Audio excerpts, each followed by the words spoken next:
when we're laying on our deathbed, you're not going to worry about how much money you had, how much power you had, how much prestige. You're going to see that that was all game, that that was all an illusion. The only thing that's going to matter is the impact you had on other people's lives. We are all on a separate journey. But the beautiful thing about our life here on this earth is at my funeral, they ain't going to talk about my success. They're going to talk about who Nick was and how Nick lived and how Nick loved and encouraged.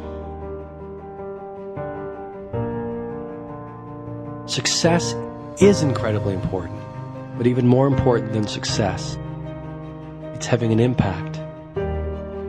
It's knowing you haven't walked the planet in vain.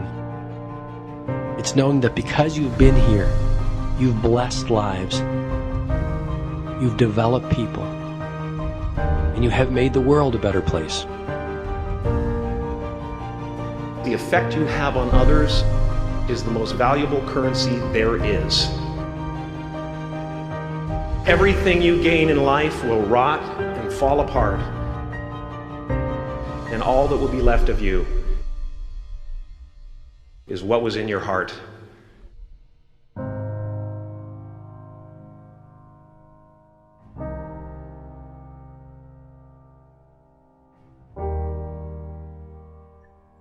Life is a mirror, and life gives us not what we want. Life gives us who we are.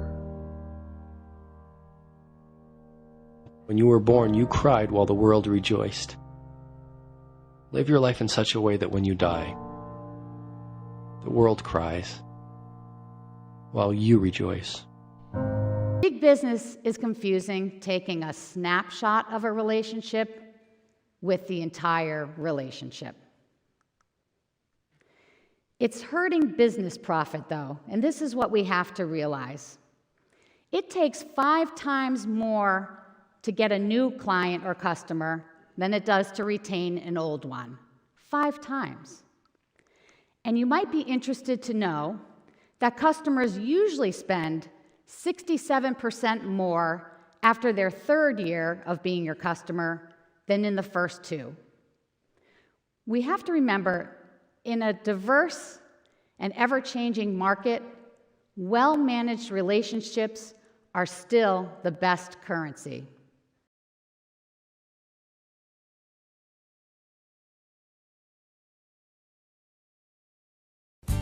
It is said nowadays that whether one buys a cup of coffee, a holiday, a house, or a car, the decision of purchasing has to be emotional.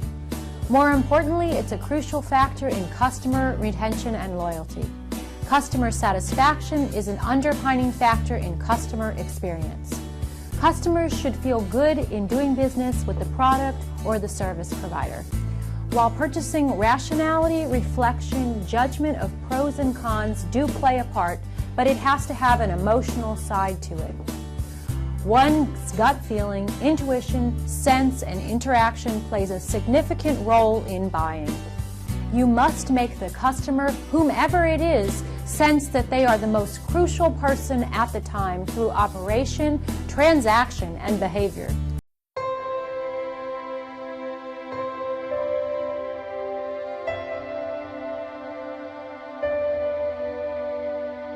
There's an old business fable about commitment. First time I heard it was years ago. I was watching a video of Dartmouth's rowing coach. He was telling a story to inspire his team. And basically in this story, there's a father, there's a son, they're sitting down at breakfast, and the son says, "Dad, I'm learning about commitment versus contribution in school, right? I'm trying to grasp it, but I can't quite understand the difference." Father thinks about it for a minute. He says, "Look down at your plate. What do you see?" Boy says, "Ham and eggs." Father says, "Well, that chicken made a contribution to your breakfast. That pig made a commitment." He then goes on to tell his team to row like pigs.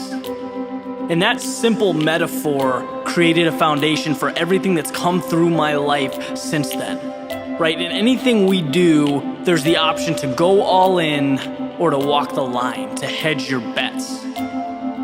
And people so often leave or quit when something becomes difficult because there's another door they've left open, right? There's an easier way, an escape route.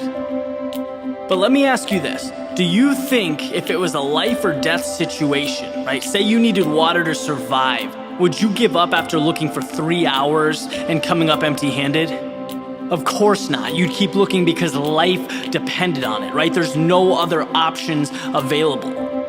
There's this old saying that if you want to take the island, burn the ships, commit.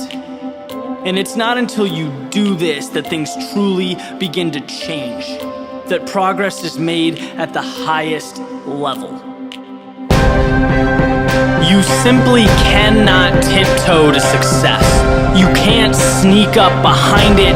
You have to own it, right? Go after what you want like the world is on fire, like your universe revolves around making this happen.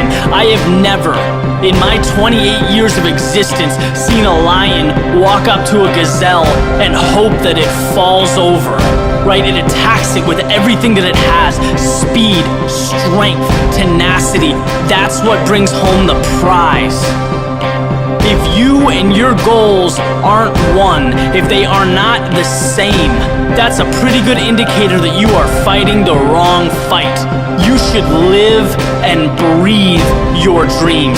Inhale and exhale them. They should live at the forefront of your mind, where every thought that comes through your head should be in the context of that dream. That basic question, how bad do you want it? Well, if you're not willing to fully commit to dive into something, then that gives you a pretty good answer right out of the gate. You can talk about hours spent, routines, habits, but if you aren't passionate about what you want, if you don't immerse yourself in it, none of that really matters. Live how you need to live. Do what you need to do. Be who you need to be to make your dreams real. Fully commit to excellence. Because until you do that, you will be left with only a vision and a false sense of reality. Winners don't have time for that. Okay, set your mind to your target and crush it. That is the only option.